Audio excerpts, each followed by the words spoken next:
D'accord. Je vais partager avec vous un point très important. Nous vous souhaitons toujours la bienvenue à cette vidéo très importante pour vous.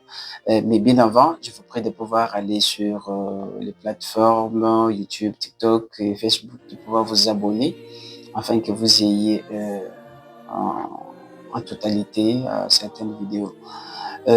Aujourd'hui, le point que nous allons partager avec vous, ça se trouve dans le livre de Moroni, chapitre 7, verset 45 à 47.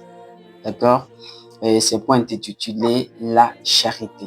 Okay? Nous allons comprendre qu'est-ce qui est la charité. On nous dit ceci: la charité est l'amour pur du Christ, l'amour que le Christ a pour les enfants des hommes et que les enfants des hommes devraient avoir les uns pour les autres. Donc, la charité, on veut voir que c'est un amour parfait du Christ. Le fait là qu'il a donné sa vie et son sang, son corps pour nous. Et c'est comme ça que nous devons aussi avoir les mêmes amours pour les autres. Donc, euh, les commandements que le Seigneur avait donnés aux enfants d'Israël a été divisé en deux parties. Aimer Dieu de tout notre cœur, de tout notre pouvoir. Quand nous aimons Dieu, nous aimons aussi son Fils Jésus-Christ. Le deuxième qui lui est ressemblable, c'est aimer notre prochain comme nous nous aimons nous-mêmes. Donc, c'est comme ça que le Seigneur veut. Mais dans ce livre, on nous dit ceci, au verset 47, mais la charité et l'amour pur du Christ, elles subsistent à jamais et tout ira bien pour quiconque sera trouvé là possédant au dernier jour.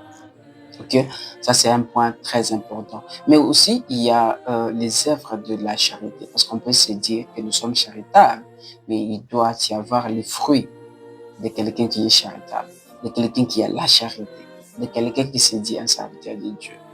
D'accord? Au verset 45, on dit, et la charité est patiente, est pleine de bonté, et n'est pas envieuse, et ne s'enfle pas d'orgueil, ne cherche pas son intérêt, ne s'irrite pas, ne soupçonne pas les mal, et ne se réjouit pas de l'injustice, mais se réjouit de la vérité. Esquisse trop, croit tout, espère tout et supporte tout. Donc, avec nous qui se disent que nous sommes charitables, voilà les œuvres, voilà les fruits de la charité. Donc, nous devons excuser tout, nous devons croire à tout et nous devons supporter aussi tout dans le Seigneur.